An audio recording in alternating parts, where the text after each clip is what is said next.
Colossenses 2, de 8 a 15. Diz assim a palavra do Senhor: tende cuidado para que nenhum homem vos deteriore pela filosofia e vaidade, segundo as tradições dos homens, segundo os rudimentos deste mundo, e não segundo Cristo, porque nele habita corporalmente toda a plenitude da divindade, e estáis completos nele, que é o cabeça de todo o principado e poder. Nele também fostes circuncidados com uma circuncisão não feita por mãos, no despojo do corpo dos pecados da carne, mediante a circuncisão de Cristo, sepultados com ele no batismo, onde também ressuscitastes com ele pela fé, na operação de Deus, que o ressuscitou dentre os mortos. E quando vós estáveis mortos nos vossos pecados, e na incircuncisão da vossa carne, vos vivificou juntamente com ele, perdoando-vos todas as ofensas, apagando a escrita de ordenanças que era contra nós, a qual nos era contrária. Ele tirou do meio de nós, cravando-a na cruz. Vamos orar? Pai, louvado seja o teu nome pela tua palavra, Senhor. Obrigado por este culto, Senhor. Recebe todas as adorações que a ti elevamos. Mas, Pai, queremos agora ouvir o Senhor falando conosco por meio dessa palavra lida. Fala-nos em nome de Jesus. Amém. Pode sentar, meu irmão, minha irmã.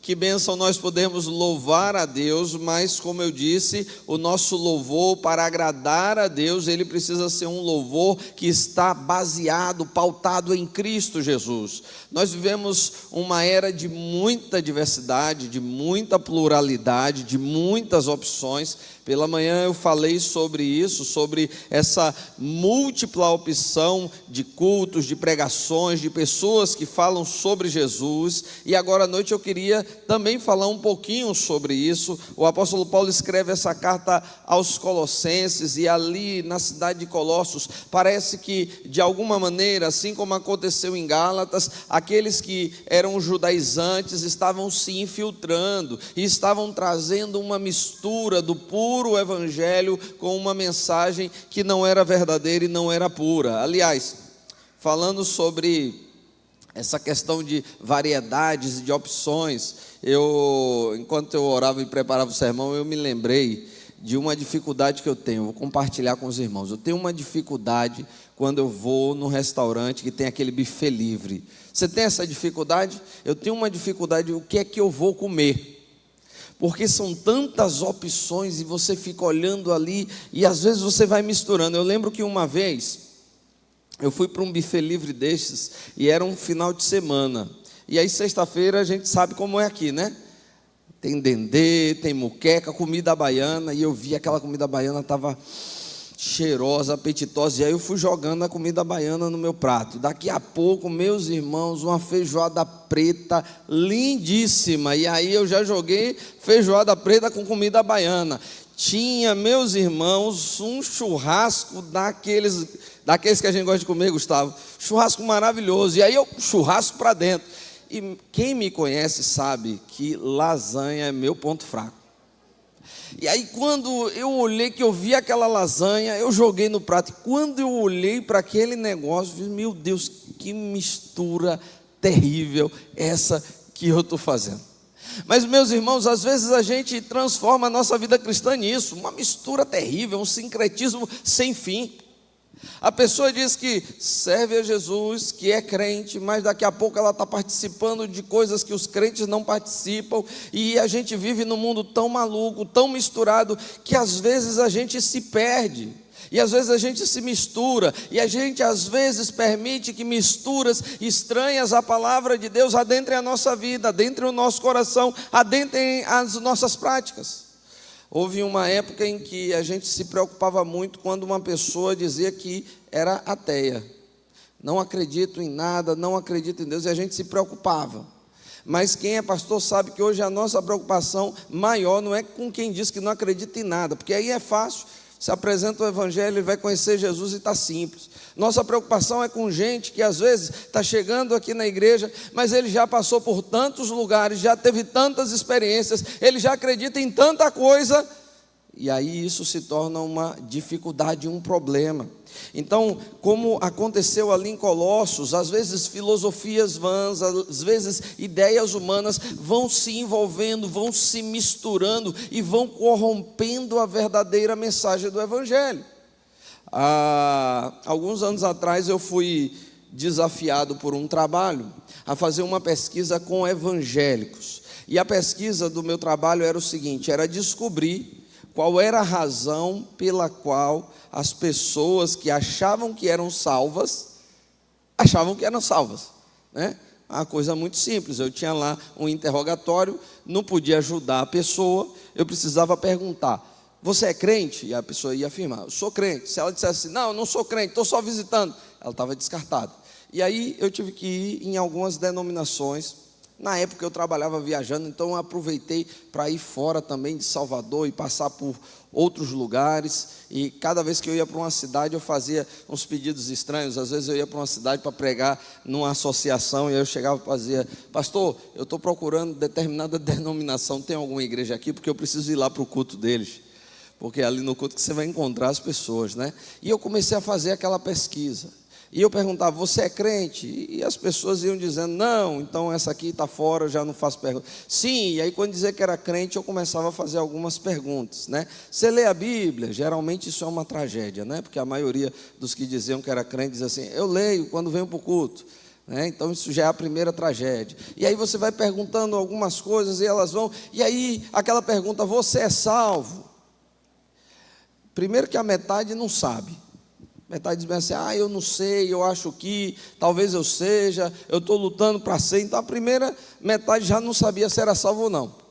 E aí da segunda metade que dizia que era salvo, a gente tinha um outro problema. Qual era o problema? Eles diziam que era salvo. E aí eu perguntava, mas o que é que garante que você é salvo? E a expectativa era o que? Era que eles respondessem o quê, meus irmãos? Misericórdia, será que aqui está ruim também? O que é que garante que você é salvo? É difícil. Tem um nome que garante que você é salvo. Tem uma pesca aqui em cima. O que é que garante que você é salvo? Jesus Cristo. A resposta é muito simples. Você é salvo? Sou. Você é salvo por quê? Porque Jesus Cristo morreu por mim na cruz. É uma resposta tão simples. O Evangelho é tão simples. Mas às vezes nós ouvimos todo tipo de resposta, menos a resposta que a gente esperava. Então quando eu perguntava ali naquele questionário, você é salvo? A pessoa dizia sim, e ela entrava na minha lista. E quando eu perguntava, por que você é salvo? Tinha gente que me dizia assim, olha, eu sou salvo porque eu não falto os cultos de oração. Eu sou salvo porque eu estou envolvido com as campanhas da igreja. Teve um que me disse assim, eu sou salvo porque eu tenho muita justiça na minha vida. Outro diz, e aí a gente ouvindo todo tipo de resposta, e meus irmãos, em 20 pessoas que diziam que eram salvas, só teve uma que me disse que era salva por Cristo Jesus. E isso aponta para o fato dessa mistura e dessa sujeira que está permeando os nossos ambientes, as igrejas. Aqueles que se dizem evangélicos, mas esqueceram muitas vezes do verdadeiro evangelho. E há aqui essa advertência para que a gente tome cuidado. Porque o verdadeiro evangelho, ele é mais do que atos religiosos. Muita gente está presa a atos religiosos e acha que os atos religiosos em si são suficientes para a sua salvação. Então havia o grupo dos judaizantes e eles diziam bem assim, olha, Jesus pode te salvar, mas precisa se circuncidar. Jesus pode te salvar, mas precisa fazer isso e aquilo. E aí o apóstolo está nos advertindo, a palavra de Deus está nos chamando a atenção. Cuidado para que você não acrescente nada à obra de Cristo Jesus. A obra de Cristo Jesus é suficiente. A salvação é em Cristo Jesus, somente por Ele e por meio dEle. Então, se você acha que vai para o céu por qualquer razão que não seja a pessoa de Cristo Jesus, eu preciso te dizer, você está sendo enganado por uma falsa mensagem, por um falso evangelho. O verdadeiro evangelho, ele nos diz que é Cristo quem nos aperfeiçoa para Deus. Se você for ao versículo 13, o versículo vai nos dizer que nós estávamos mortos nos nossos pecados. Essa é a nossa realidade. E a circuncisão não muda essa realidade. A palavra de Deus nos apresenta o salário do pecado. Você conhece o salário do pecado. Você sabe qual é o salário do pecado. Você já leu Romanos? Às vezes a gente conhece pessoas que são maus pagadores, né? E é triste porque de vez em quando na igreja acontece esse tipo de coisa. Lembro de uma vez que eu recebi uma visita de uma pessoa, e essa pessoa me procurou para conversar porque havia um membro da igreja na época, e aquele membro da igreja devia muito dinheiro, e ia dando desculpa, e aí deu uma desculpa. Qual foi a desculpa que ele deu? Ele disse assim: olha, quando eu receber o 13º, eu vou folgar, e aí eu pago. Aí o que é que acontece? Veio o período do 13º, e aí a pessoa não pagou. E aí foi lá aquela pessoa conversar comigo e dizer bem assim: pastor, conversa com ele, porque eu sei que a empresa dele já pagou o 13º, porque eu conheço gente que trabalha lá e que já recebeu. Ele me disse que não recebeu, mas já recebeu e está me devendo. Tem gente que compra, faz dívida e não paga. E pastor passa por cada um. Imagina, eu tive que virar cobrador, né? Às vezes a gente tem que fazer isso, que o crente tem que ter vergonha na cara, ele tem que ser honesto, cumprir os seus compromissos. Mas, meus irmãos, nós estamos diante de um Deus que não sonega nenhuma dívida, e que paga integralmente cada uma das coisas. E esse Deus disse que o salário do pecado é a morte. Mas ele nos afirma que o dom gratuito de Deus é a vida eterna em Cristo Jesus. Então, se o salário do pecado é a morte, se a morte nos leva ao pecado, Jesus Cristo é a nossa salvação e é a nossa esperança de vida e de vida eterna. Jesus Cristo foi crucificado no meu e no seu lugar. Ele pagou o preço dos nossos pecados e ele nos circuncida, não na carne, mas no espírito, no coração.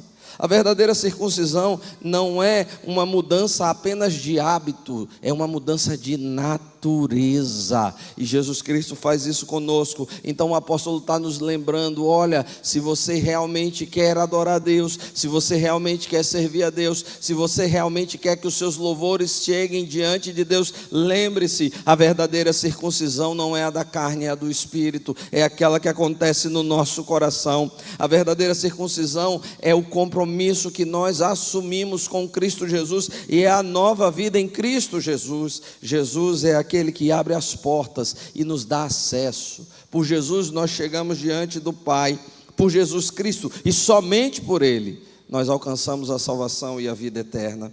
Quando nós prosseguimos aqui, Ele nos mostra a beleza de uma prática que, como crentes, nós fazemos, e nós gostamos disso, porque o Evangelho é riquíssimo em símbolos. Ele é riquíssimo em experiências visuais, porque nós precisamos de estímulo de todas as naturezas. Então a Bíblia estabeleceu o batismo como um símbolo perfeito da obra de Cristo Jesus. Alguém que está em Cristo Jesus, alguém que foi circuncidado com Cristo Jesus, é alguém que passou pela morte, experimentou a morte.